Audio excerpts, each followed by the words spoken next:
A 2-inch shrimp generates a temperature hotter than the surface of the sun, measured in a laboratory, on camera. October 2000, University of Twente, Netherlands. Researcher Michel Versluis leaned over a high-speed camera running at 40,500 frames per second, pointed at a glass tank barely larger than a shoebox. The water smelled of salt and rubber tubing. The shrimp inside was smaller than his thumb. The claw snapped. What the camera caught shouldn't exist. Alpheus heterochaelis, the pistol shrimp, 2 inches long, one claw grotesquely oversized, almost half its body weight. It doesn't bite its prey, it doesn't sting. It closes that claw, and something happens that violates every intuition about what a small, soft animal should be capable of. The snap doesn't kill by contact. The claw never touches the target. Instead, closure accelerates so fast it rips a void in the water, a cavitation bubble forming and collapsing in under 300 microseconds. Versluis and his colleague Lohse published the finding in Science that same month. Their measurement, the snap reaches 218 decibels at the source. A jet engine at full thrust registers around 140. But the sound wasn't even the strangest part. When that bubble collapses, it generates heat. Lohse's team published a follow-up in Nature in 2001. The maximum temperature inside the collapsing bubble, 5,000 Kelvin. The sun's surface sits at 5,500. A shrimp, in a tank, under fluorescent lights, briefly approaches the threshold with nothing but a claw. The phenomenon has a name, sonoluminescence, a flash of blue-white light lasting 10 picoseconds, too brief for the human eye, caught only because the camera never blinked. Here is what this chapter does not tell you: what happened when the US Navy encountered these shrimp during wartime, the specific operation, the classified interference problem, and why naval sonar engineers are still fighting this 2-inch animal today. Here is the common assumption. The shrimp snaps its claw shut, the claw hits the prey, the force kills it. Simple, mechanical, like a mousetrap scaled down to the size of your thumbnail. That explanation is wrong. Sheila Patek at the University of California, Berkeley documented the claw closure in detail. The snap generates enormous acceleration, among the fastest limb movements ever recorded in biology. But the claw does not contact the prey, not directly. At range, the physical strike delivers almost no meaningful force. The mechanism killing things is not the claw at all. It is what happens in the water after the claw closes. The snap creates a pressure differential so violent that dissolved gases in the surrounding water are literally ripped out of solution. A bubble forms, smaller than a grain of sand, and then it collapses.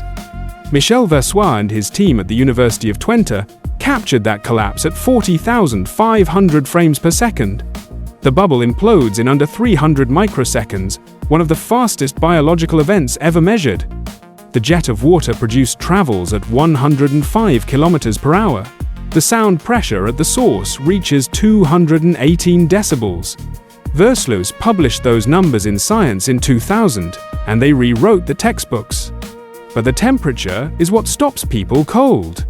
Lohse's team ran the measurements. The collapsing bubble reaches 5,000 Kelvin, confirmed in Nature, 2001. That is 8,000 degrees Celsius. Hotter than the surface of the sun, inside a bubble the size of a dust particle. Produced by a crustacean with a brain smaller than a sesame seed. The flash of light it emits, sonoluminescence, lasts 10 picoseconds, too brief to photograph with most equipment. The shrimp feels nothing. Its claw shows no burn marks, no damage. The chitin's surface is completely intact. So the heat exists, the light exists, both are confirmed. But if the temperature exceeds 8,000 degrees and vanishes in under a nanosecond, what is actually happening inside that bubble before it disappears? 246 decibels. That number needs a moment. A jet engine at full thrust registers around 140 decibels. A nuclear detonation at close range peaks near 210. The collective snap of a pistol shrimp colony, Alpheus and Synalpheus species, packed into a Pacific reef bed, measures 246 decibels. recorded, documented, real. Here is what that number actually did. In 1944 and 1945, US Navy submarines in the Pacific reported a persistent crackling interference swamping their hydrophone equipment. Operators described it as static, as noise, as something wrong with the instruments.